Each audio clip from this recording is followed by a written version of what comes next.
Hey, I'm Ava. I run my own business making designer furniture. It's been a wild ride getting here by 33, but I wouldn't have it any other way. My life was mostly about work, though deep down, I hoped for more, like a family of my own. It was during one of my rare vacations down in Santa Cruz that everything changed. I was on the beach, trying to learn surfing, mostly failing and falling flat on my face into the waves. That's when Jake showed up with his surfboard under his arm, looking like he owned the place. "Need some help there?" he called out, jogging over. His voice was playful, a slight tease hanging in the air between us. I brushed the sand off my face, trying to look a bit less like a drowned rat. "Do I look like I need help?" He laughed, a deep, hearty sound that made me smile, despite my embarrassment. "Well, you ain't exactly riding the waves like a pro." I shrugged and gave him a challenging look. "Maybe I'm just enjoying my unique style of surfing. Ever thought of that?" "Unique's one word for it," he grinned, extending a hand to help me up. "Name's Jake. I teach surfing around here. How about I give you a few pointers? No charge." I figured why not? It wasn't like I had anything better to do, and the guy seemed genuine enough. So, I took him up on his offer. Turned out, Jake was a natural teacher. He was patient, explaining things clearly without making me feel like an idiot. "Balance is key," he instructed as he guided me on the board. "You gotta feel the wave, be part of it, not fight it." Easier said than done, but with Jake's guidance, I actually managed to stand and ride my first wave. I couldn't believe it. I laughed so hard I nearly fell off again. "That's it. You're a natural," Jake cheered, clapping his hands. I paddled back, flushed with excitement. "Thanks, Jake. I guess you're a pretty good teacher." That night, we talked like old friends. Turns out, Jake moved around a lot as a kid, never really settling anywhere until he hit the surf towns. He loved the ocean, said it was the only place he felt at home. "And what about you, Ava? What's your story?" I told him about my business, how I'd started from scratch, working day and night to make it something real. He listened, really listened. And that's how it started, really. A simple meeting on the beach that turned into dinner, and a conversation that felt like it could go on forever. I didn't know then that I'd fall for him, hard and fast. But that comes later. For now, it was just two people, laughing over fish tacos, the ocean whispering in the background. I smiled. Maybe I've just found that someone. Life after meeting Jake took a fast track, like a runaway train I had no interest in stopping. Our courtship was a whirlwind, filled with laughter, beach days, and long, heartfelt conversations under the stars. It didn't take long before he popped the question. We were at our favorite spot on the beach, the same place where we first met. "Hey Ava," Jake started, his voice unusually shaky. "You and me, we're kinda great together, huh?" I laughed, a little nervous, sensing something big was coming. "Kinda great? That's the understatement of the year." He took a deep breath and went down on one knee, right there in the sand. "Marry me, Ava. Let's not just be kinda great. Let's be amazing, together, forever." My heart skipped about a dozen beats. "Yes," I blurted out, more tears in my eyes than I'd care to admit. "Yes, I'll marry you, Jake." The wedding was everything I could have hoped for. It wasn't large, just close friends and family at a small chapel near the beach. The reception was at a local hall, decorated with simple flowers and strings of lights that made everything feel magical. But as we settled into married life, I started to see sides of Jake I hadn't known before. He loved the finer things, expensive clothes, high-end gadgets, and soon, a sleek sports car that ate up more money than I wanted to think about. One evening, as I was working through some designs, Jake strolled into my office, a glossy brochure in hand. "Hey babe, check this out," he said, laying the brochure on my desk. I glanced at it, my stomach dropping as I saw the price tag on the car he was pointing at. "Jake, this is really expensive. Are you sure we can manage this right now?" He leaned back, a frown creasing his brow. Come on, Ava. You make good money, right? We can afford a little luxury. I sighed, knowing I'd regret it, but also not wanting to fight. Fine, but this is a big purchase. We should be careful with spending for a while. Trust me, babe, it's all under control, he assured me, but his casual dismissal of my concerns stung more than I expected. His parents, too, became a regular fixture in our lives. His mom, Marlene, and dad, Phil, were charming at first. They'd often come over, praising the house, the food, everything. But soon, every visit came with requests.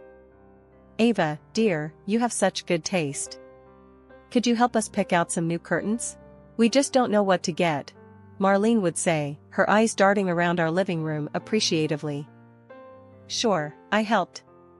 I even paid, thinking it was no big deal, a way to make them feel welcome. One night, after they'd left from one of their many visits, I collapsed onto the couch next to Jake, exhaustion nipping at my heels. Your parents are really taking this family thing seriously, huh? He chuckled, not catching my tone. Yeah, they love you. You're like the daughter they never had. I bit my lip, not sure how to say what was on my mind without causing a rift. It's just, they expect a lot. Gifts, money, time. It's getting to be a bit much, don't you think? Jake's face hardened a little, his voice sharp. They're just being friendly, Ava. They like spending time with us, that's all. I wanted to argue, to tell him it felt like more than that, like we were a bank they could take from without asking. But I held my tongue, the words happy wife, happy life echoing ironically in my head. Jake's attitude toward having kids started to put a real strain on us. I always knew I wanted to be a mom, but Jake's insistence on having a son was something else. It wasn't just a wish, it was an obsession. One night, after dinner, we sat down in the living room, each with a glass of wine, trying to unwind. That's when I decided to bring up the topic again.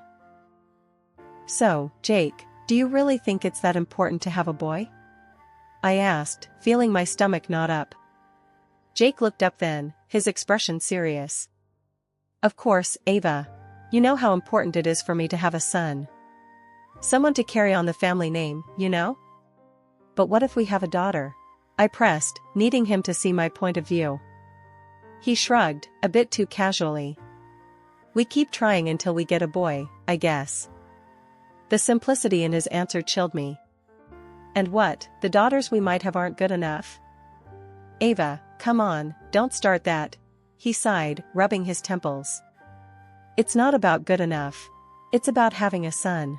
My dad's the same way, you know that. The conversation hung heavily between us, unresolved. It was the same every time.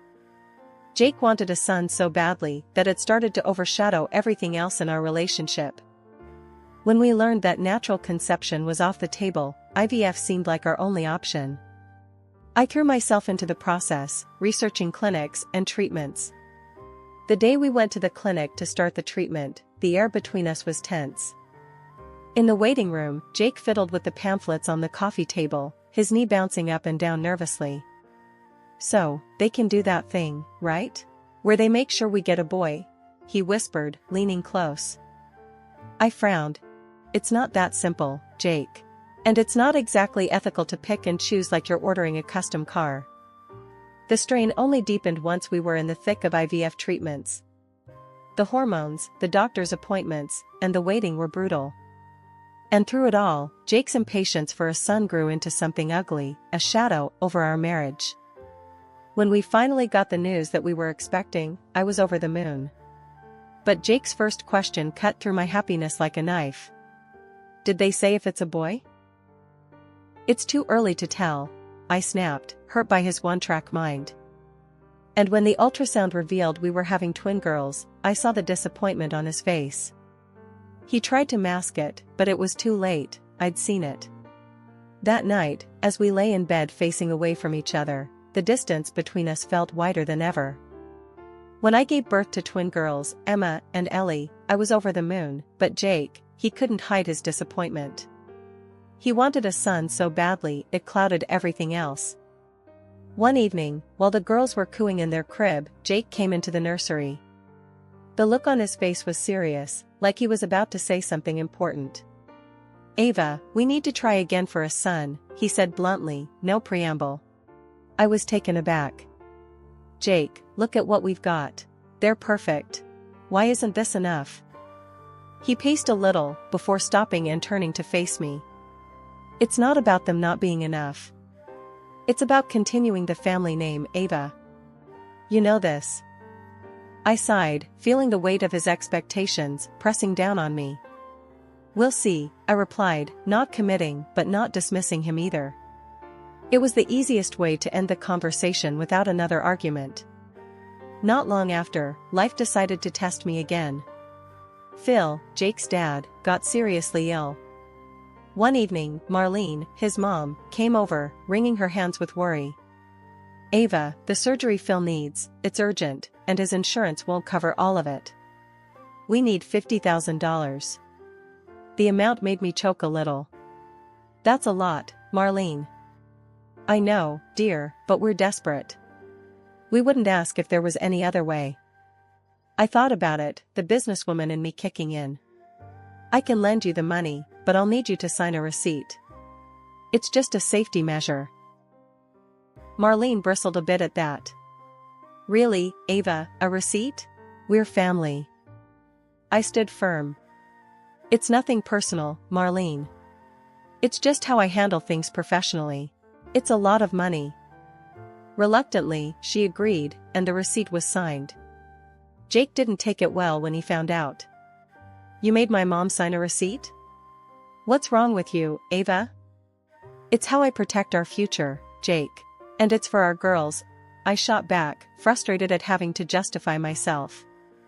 Things settled down a bit until the girls were about 6 months old. That's when I found out I was pregnant again, naturally this time. I was shocked and happy but scared to tell Jake. His reaction was just as I feared. "A son, Ava. It has to be a son. I don't need another girl," he said coldly when I told him. Months later, I gave birth to another beautiful girl. I named her Mia. Jake didn't come to the hospital, not even to see Mia, or help me home. I ended up taking a taxi, 1,000 worries in my head. When I got home, the house was quiet except for the sound of the babysitter in the nursery. Jake wasn't there. He came back the next day, looking like he hadn't slept at home. "Where were you?" I asked, my voice tight with a mix of anger and despair. "Out," was all he said, walking past me like I wasn't even there. He didn't even glance at Mia, his own daughter. The hurt from that cut deeper than anything else. Here I was, trying to keep our family together, and there he was, pulling further away every day. It was clear to me then that something had to change. Things had been rough since Mia was born, and they weren't getting any easier. Jake was hardly ever home, always at work, or so he said, and whenever he was around, he was distant, detached. Our financial arrangement had become a sore point. He stopped contributing to the household, saying, "You make enough for both of us, Ava. Handle it." Trying to discuss our issues felt like talking to a brick wall. He'd come home late, often just as I was putting the girls to bed, avoiding any real conversation. Even my in-laws added to the strain. Marlene would come over, not to see the girls, but to ask for favors or gifts. "Ava, dear, could you help me pick out a new microwave? You always choose the best appliances," she'd say, her compliments thinly veiling her true intentions. She barely glanced at her granddaughters playing on the floor beside her. Phil, after recovering from his surgery, didn't hold back his thoughts either. During one of his rare visits, he said bluntly, "We hoped for a grandson, Ava. These girls, they're fine, but a boy would have been better." But the real shock came when Jake stumbled in one night, looking more frazzled than usual. His face was pale, his hands shaking. "Ava, I screwed up. Big time," he blurted out, sinking onto the sofa with his head in his hands. "What happened? Talk to me, Jake." "I lost money, a lot of it. At the casino. I've got creditors on my back now. They're not the kind of people you can just brush off," he admitted, his voice laced with panic. Fear gripped my heart, not just for our financial security, but for his safety. How much, Jake? 25,000, he whispered. Despite everything, my instinct was to protect him, our family. Okay, we'll handle this. But you have to promise me, no more gambling. Ever. I swear, Ava. No more gambling. I can't lose you, or the girls. So, I did what I thought was necessary. I transferred $25,000 to clear his debts. After that, Jake's demeanor changed overnight. He was home more, engaged with the girls, constantly showering me with affection and gratitude. You saved me, Ava. I don't know how to thank you enough, he'd say, kissing me goodbye in the mornings. Things had been looking up for a while, with Jake seemingly back on track and us spending more time as a family. I actually started to believe that maybe we had turned a corner, that maybe everything would be alright. But that hope shattered the night Jake didn't come home. I stayed up all night, pacing the floor, trying his phone over and over, but it just rang out. No answer. My mind raced with all sorts of dreadful thoughts. Had something happened to him? Or was it something else? By the time he walked through the door early the next morning, my relief turned to anger the moment I saw him casually stroll in and head straight to bed without so much as an explanation. Where have you been all night? I demanded, standing in the doorway of our bedroom. He mumbled something incoherent and pulled the covers over his head. Tired, talk later, he said, his voice muffled by the pillow. No, we're talking now, Jake. You can't just disappear and not expect me to worry. But he was already snoring, completely oblivious to my panic or anger. That was the last straw. I decided then and there that I needed to know what was really going on. The next day, I hired a private detective. A week later, the detective came back with news that crushed whatever was left of my trust. Jake had a mistress, and she was pregnant. Pregnant with a son. The irony of it stung like salt in a wound. But what cut even deeper was learning that the $25,000 I gave Jake to cover his supposed debts hadn't gone to any creditors.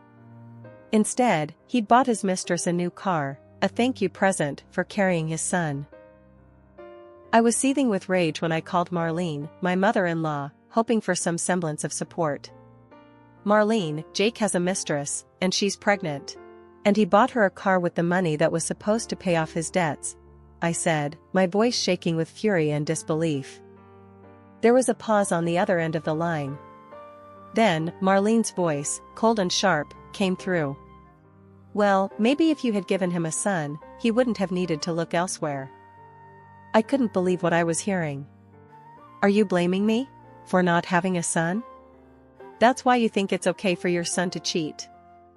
He needs an heir, Ava. It's important for men in our family to have a son, she insisted, as if that justified everything. So my daughters mean nothing? Is that it? I was nearly yelling now, my heart pounding in my chest. Ava, you need to calm down and stop overreacting. It's not the end of the world. You just need to take better care of yourself, be more attractive, maybe then my son wouldn't need to go elsewhere. The call ended with her hanging up on me, leaving me stunned and furious. The betrayal from Jake was one thing, but the betrayal from someone I considered family was too much. It was clear to me now that Jake and his family would never change. They'd chosen their path, and I needed to choose mine. Revenge wasn't a path I ever thought I'd take, but at that moment, it felt like the only way to reclaim some semblance of dignity. My next calls were to my lawyer, Claire, known for her no-nonsense approach to family law. Claire, I'm through being the understanding wife. It's time to push back, hard. I want full custody, and I want him to pay for what he's done, I told her, my voice steely. That evening, when Jake came home, I was ready for him. The moment he walked through the door, I could see the arrogance in his stance, completely oblivious to the storm that was about to break. Jake, we need to talk, I said, my voice calm but firm.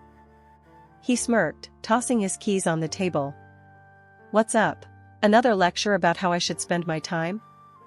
No, not a lecture. I know about your mistress, and the child. I'm done.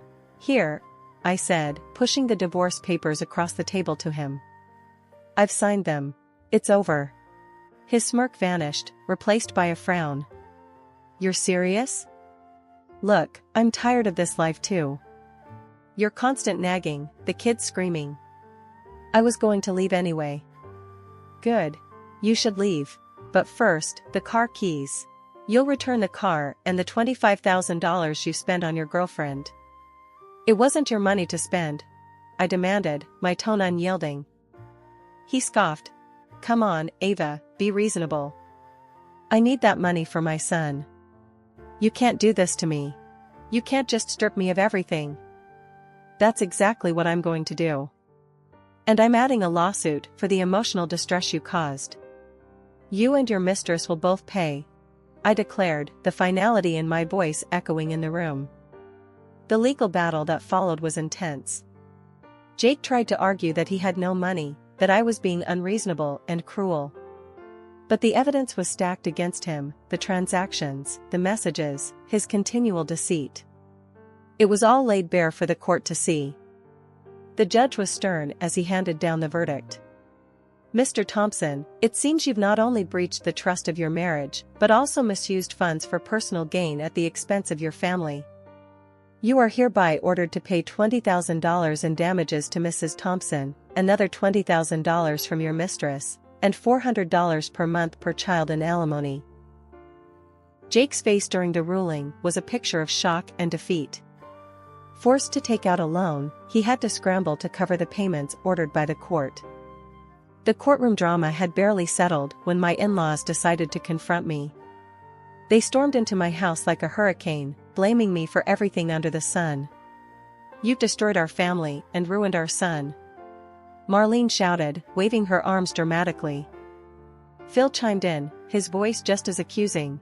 You took everything from him, made him out to be a monster. I listened quietly, letting them vent their anger and frustration. They hurled insult after insult, but I stood my ground, the calm in the storm. After they had exhausted their tirade, I calmly pulled out the receipt for the $50,000 I had loaned them for Phil's surgery. You owe me $50,000. I was generous then, but now I need that money back. Their anger turned to panic. We don't have that kind of money, Ava. We're old, we're not working, Marlene pleaded, tears starting to form in her eyes.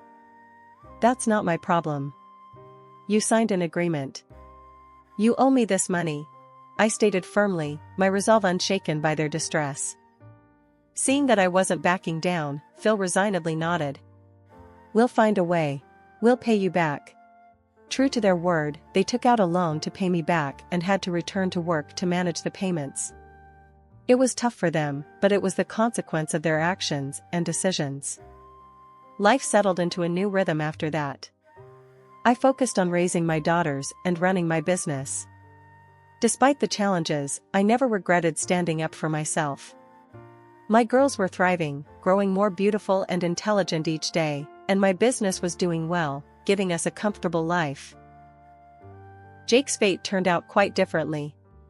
Burdened by debt and unable to keep up with the financial demands of his actions, he was forced to work multiple jobs. He left his mistress after she gave birth to a daughter, not the son he so desperately wanted. The irony of it wasn't lost on me, but I felt no pleasure in his misfortunes. Months later, a knock came at my door. It was Marlene and Phil, looking older and more worn than I remembered. Ava, we've been thinking a lot about what happened. We're sorry, Marlene started, her voice trembling. Phil nodded, his eyes avoiding mine. We miss the girls. We were wondering if, maybe we could see them? I looked at them, seeing the genuine regret in their eyes, but the pain they had inflicted was too deep, and their betrayal too significant. I appreciate your apology, I began, my voice steady. But I can't let you back into our lives. Not after everything. The girls are doing well, and we're moving on. It's better this way. Marlene's eyes filled with tears, and Phil placed a hand on her shoulder. We understand. We wanted to try, Phil said, his voice thick with emotion. I wish you the best, but please respect our wishes and give us our space," I replied, closing the door gently but firmly. Turning back to my home, to the laughter of my daughters playing in the living room, I felt a profound sense of peace. We had come through so much, their little faces reminders of why every struggle was worth it. I had made tough decisions, but they were the right ones for us.